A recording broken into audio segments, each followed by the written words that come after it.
O conto a seguir foi lido especialmente aos que possuem alguma limitação à leitura, tais como os deficientes visuais, os dislexos, os idosos, entre outros.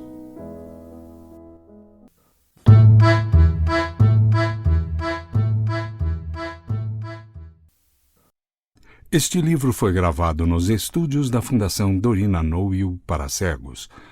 Lido por Antônio Sérgio Grell. Singular ocorrência. Autor Machado de Assis. Há ocorrências bem singulares. Está vendo aquela dama que vai entrando na Igreja da Cruz? Parou agora no adro para dar uma esmola. De preto? Justamente. Lá vai entrando. Entrou. Não ponha mais na carta. Esse olhar está dizendo que a dama é uma sua recordação de outro tempo, e não há de ser de muito tempo, a julgar pelo corpo, a moça de truz. Deve ter 46 anos.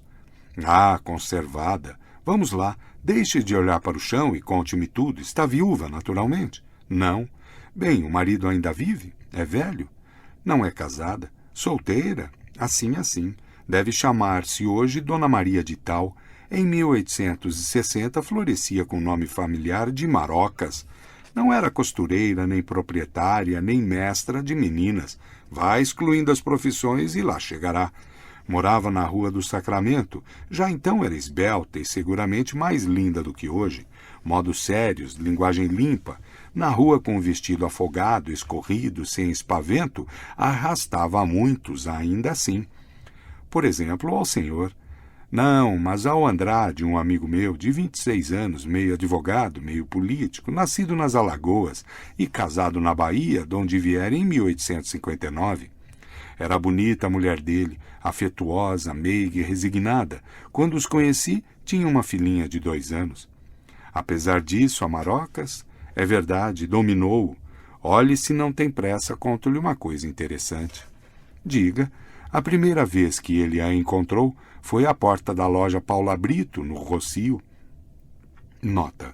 Francisco de Paula Brito, 1809-61, uma das figuras mais importantes da juventude de Machado de Assis, foi tipógrafo e jornalista, e sua livraria foi ponto de encontro dos intelectuais do período. Rocio, nome familiar da Praça da Constituição, atualmente Praça Tiradentes. A estátua de Dom Pedro I, que domina a praça, só foi inaugurada em 1862, causou polêmica, sendo chamada de Mentira de Bronze. Fim de nota. Estava ali, viu à distância uma mulher bonita e esperou, já alvoroçado, porque ele tinha em alto grau a paixão das mulheres. Marocas vinha andando, parando e olhando, como quem procura alguma coisa. Defronte da loja, deteve-se um instante, depois, envergonhada e a medo, estendeu um pedacinho de papel ao Andrade e perguntou-lhe onde ficava o número ali escrito. Andrade disse-lhe que do outro lado do Rocio e ensinou-lhe a altura provável da casa. Ela cortejou com muita graça, ele ficou sem saber o que pensasse da pergunta. Como eu estou? Nada mais simples. Marocas não sabia ler. Ele não chegou a suspeitá-lo. Viu-a atravessar o Rocio, que ainda não tinha estátua nem jardim, e ir à casa que buscava, ainda assim perguntando em outras. De noite foi ao ginásio. Dava-se a Dama das Camélias. Nota. A Dama das Camélias, peça célebre de Alexandre Dumas Filho, 1824-95, estreou em Paris em 1852 e em 1856 foi um sucesso extraordinário no Rio. Embora sua personagem central, a cortesã Marguerite Gautier, morra ao final de tuberculose, ela se regenera pelo amor de Armand Duval. Essa regeneração suscitou, na época, vários contra-ataques, dos quais a peça de Émile Augier, mencionada neste conto, é um dos mais conhecidos. Fim de nota. Marocas estava lá e, no último ato, chorou como uma criança. Não lhe digo nada. No fim de 15 dias, amavam-se loucamente. Marocas despediu todos os seus namorados e creio que não perdeu pouco. Tinha alguns capitalistas bem bons. Ficou só, sozinha, vivendo para o Andrade, não querendo outra afeição, não cogitando de nenhum outro interesse. Como a Dama das Camélias, justo. Andrade ensinou-lhe a ler. Estou mestre escola, disse-me ele um dia. E foi então que me contou a anedota do Rocio. Marocas aprendeu depressa. Compreende-se o vexame de não saber, o desejo de conhecer os romances em que ele lhe falava e, finalmente, o gosto de obedecer a um desejo dele, de lhe ser agradável. Não me encobriu nada, contou-me tudo com um riso de gratidão nos olhos que o senhor não imagina. Eu tinha confiança de ambos. Jantávamos, às vezes, os 3 juntos, e não sei por que negá-lo, algumas vezes os 4. Não cuide que eram jantares de gente pândega, alegres, mas honestos. Marocas gostava da linguagem afogada, como os vestidos. Pouco a pouco estabeleceu-se intimidade entre nós. Ela interrogava-me acerca da vida do Andrade, da mulher, da filha, dos hábitos dele, se gostava deveras dela, ou se era um capricho, se tivera outros, se era capaz de a esquecer, uma chuva de perguntas e um receio de o perder que mostravam a força e a sinceridade da afeição. Um dia, uma festa de São João, o Andrade acompanhou a família Gávea, onde ia assistir a um jantar e um baile. 2 dias de ausência. Eu fui com eles. Marocas, ao despedir-se, recordou a comédia que ouvira algumas semanas antes no ginásio. Janto com minha mãe. Nota. Je dîner chez ma mère, peça de Lambert Thiboust e Adrien de Courcelles, de 1855, traduzida no Brasil em 1857. Não se sabe se foi representada então, mas foi encenada na década de 1870.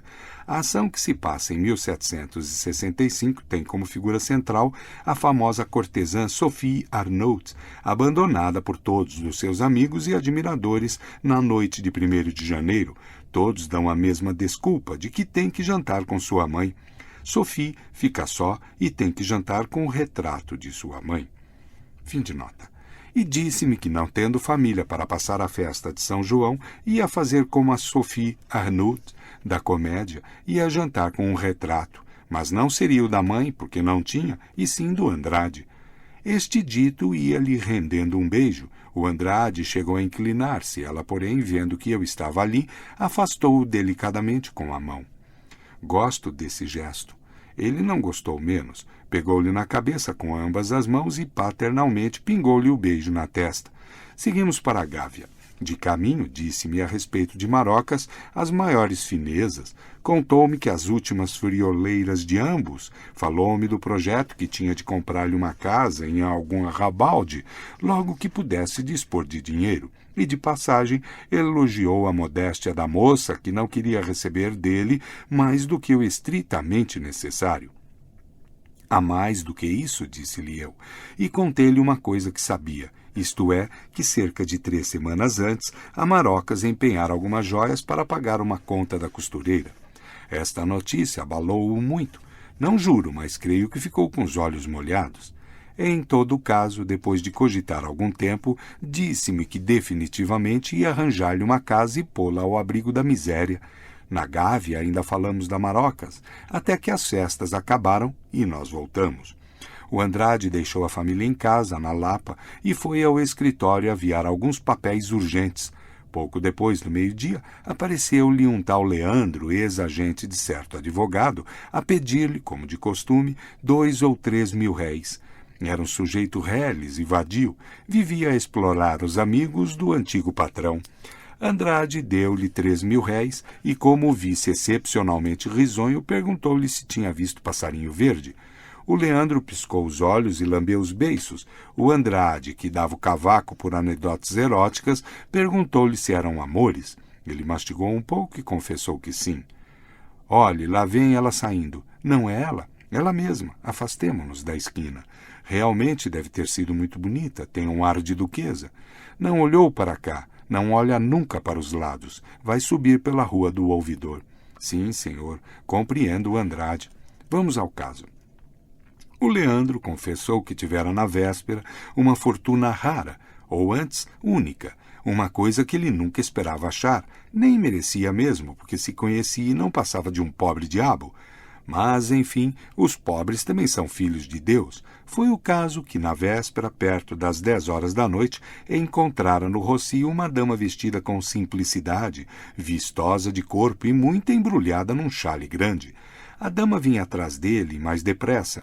Ao passar rentezinha com ele, fitou-lhe muito os olhos e foi andando devagar como quem espera.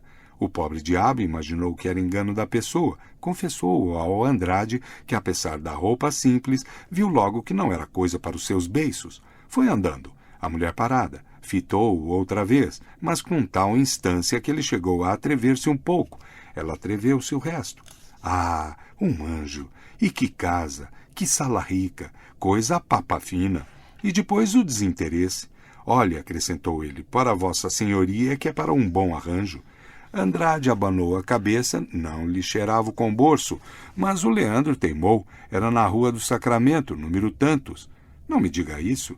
Imagine como não ficou Andrade. Ele mesmo não soube o que fez, nem o que disse durante os primeiros minutos, nem o que pensou, nem o que sentiu. Afinal, teve força para perguntar se era verdade o que estava contando, mas o outro advertiu que não tinha nenhuma necessidade de inventar semelhante coisa. Vendo, porém, o alvoroço do Andrade, pediu-lhe segredo, dizendo que ele, pela sua parte, era discreto. Parece que ia sair. Andrade deteve-o e propôs-lhe um negócio. Propôs-lhe ganhar 20 mil réis. Pronto. Dou-lhe 20 mil réis se você for comigo à casa dessa moça e disser em presença dela que é ela mesma. Oh, não defendo o Andrade. A coisa não era bonita, mas a paixão, nesse caso, cega os melhores homens. Andrade era digno, generoso, sincero, mas o golpe fora tão profundo e ele a amava-a tanto que não recuou diante de uma tal vingança. O outro aceitou? Hesitou um pouco. Estou que por medo, não por dignidade, mas 20 mil réis.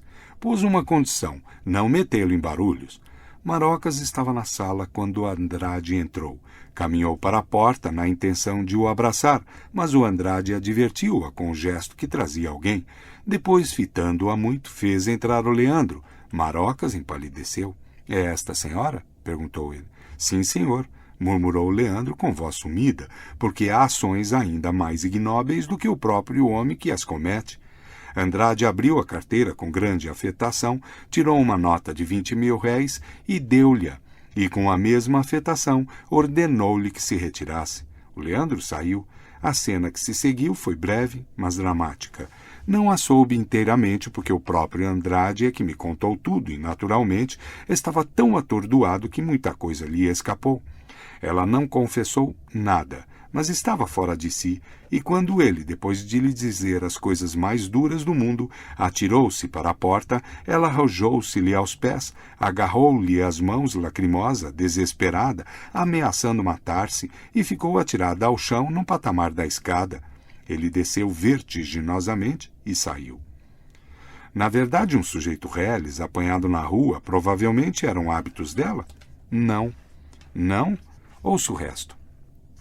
De noite seriam 8 horas. O Andrade veio à minha casa e esperou por mim. Já me tinha procurado 3 vezes. Fiquei estupefato. Mas como duvidar se ele tivera a precaução de levar a prova até a evidência? Não lhe conto o que ouvi, os planos de vingança, as exclamações, os nomes que lhe chamou, todo o estilo e todo o repertório dessas crises. Meu conselho foi que a deixasse, que afinal vivesse para a mulher e a filha, a mulher tão boa, tão meiga. Ele concordava, mas tornava ao furor. Do furor passou a dúvida. Chegou a imaginar que a Marocas, com o fim de o experimentar, inventara o artifício e pagara ao Leandro para vir dizer-lhe aquilo. E a prova é que o Leandro, não querendo ele saber quem era, teimou e lhe disse a casa e o número. E, agarrado a essa inverossimilhança, tentava fugir à realidade. Mas a realidade vinha. A palidez de Marocas, a alegria sincera do Leandro, tudo que lhe dizia que a aventura era certa. Creio até que ele arrependia-se de ter ido tão longe. Quanto a mim, cogitava na aventura sem atinar com a explicação. Tão modesta, maneiras tão acanhadas. Há uma frase de teatro que pode explicar a aventura, uma frase de Ogier, creio eu, a nostalgia da lama. Nota. Em francês, la nostalgie de la bouée, frase usada ainda hoje que provém de uma peça de Émile Ogier, Le Mariage d'Olympe, traduzida para o português em 1857, proibida pela censura naquela época, mas representada com certo sucesso no Rio em 1880. A peça mostra a maldade da heroína Olympe Taverny, ex-cortesã que se casa com o conde de Puy-Giron, mas por tédio ou por nostalgia da lama acaba voltando a seus antigos hábitos. Fim de nota. Acho que não, mas vá ouvindo. Às 10 horas, apareceu-nos em casa uma criada de Marocas, uma preta forra, muito amiga da ama. Andava aflita em procura do Andrade, porque a Marocas, depois de chorar muito, trancada no quarto, saiu de casa sem jantar e não voltara mais. Contive o Andrade, cujo primeiro gesto foi para sair logo. A preta pedia-nos por tudo, que fôssemos descobrir a ama. Não é costume dela sair?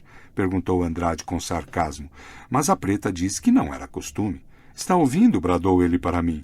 Era a esperança de que o novo empolgara o coração do pobre diabo. E ontem, disse eu. A preta respondeu que na véspera sim, mas não lhe perguntei mais nada. Tive compaixão do Andrade, cuja aflição crescia e cujo pudor ia cedendo diante do perigo. Saímos em busca de Marocas. Fomos a todas as casas em que era possível encontrá-la. Fomos à polícia, mas a noite passou-se sem outro resultado. De manhã, voltamos à polícia. O chefe, ou um dos delegados, não me lembra, era amigo do Andrade que lhe contou da aventura à parte conveniente. Aliás, a ligação do Andrade e da Marocas era conhecida de todos os seus amigos. Pesquisou-se tudo, nenhum desastre se dera durante a noite. As barcas da Praia Grande não viram cair o mar nenhum passageiro. Nota. Praia Grande é antigo nome de Niterói. Fim de nota. As casas de armas não venderam nenhuma, as boticas nenhum veneno. A polícia pôs em campo todos os seus recursos e nada. Não lhe digo o estado de aflição em que o pobre Andrade viveu durante essas longas horas, porque todo o dia se passou em pesquisas inúteis. Não era só a dor de a perder, era também o remorso, a dúvida, ao menos, da consciência, em presença de um possível desastre, que parecia justificar a moça. Ele perguntava-me, a cada passo, se não era natural fazer o que fez, no delírio da indignação, se eu não faria a mesma coisa. Mas depois tornava a afirmar a aventura e provava-me que era verdadeira, com o mesmo ardor com que na véspera tentara provar que era falsa. O que ele queria era acomodar a realidade ao sentimento da ocasião. Mas, enfim, descobriram a Marocas. Estávamos comendo alguma coisa em um hotel. Eram perto de 8 horas quando recebemos notícia de um vestígio.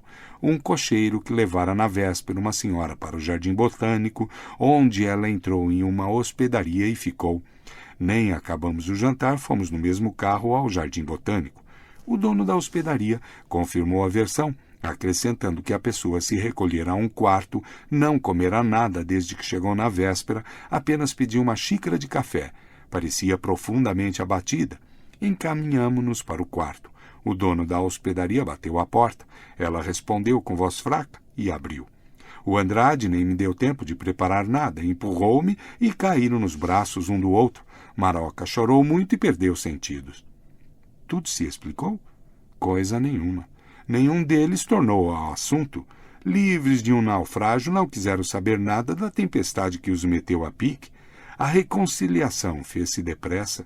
O Andrade comprou-lhe meses depois uma casinha em Catumbi. A Marocas deu-lhe um filho, que morreu de 2 anos. Quando ele seguiu para o norte em comissão do governo, a afeição era ainda a mesma, posto que os primeiros ardores não tivessem já a mesma intensidade. Não obstante, ela quis ir também. Fui eu que a obriguei a ficar. O Andrade contava tornar ao fim de pouco tempo, mas, como lhe disse, morreu na província. A Maroca sentiu profundamente a morte, pôs luto e considerou-se viúva. Sei que nos 3 primeiros anos ouvia sempre uma missa no dia do aniversário. Há 10 anos perdia de vista. Que lhe parece tudo isto? Realmente, há ocorrências bem singulares se o senhor não abusou da minha ingenuidade de rapaz para imaginar um romance. Não inventei nada, é a realidade pura. Pois, senhor, é curioso, no meio de uma paixão tão ardente, tão sincera, eu ainda estou na minha. Acho que foi a nostalgia da lama. Não, nunca Marocas desceu até os Leandros. Então por que desceria naquela noite? Era um homem que ela supunha separado por um abismo de todas as suas relações pessoais, daí a confiança. Mas o caso que há um Deus e um diabo ao mesmo tempo, enfim, coisas. Para ler este conto, acesse www.poeteiro.com.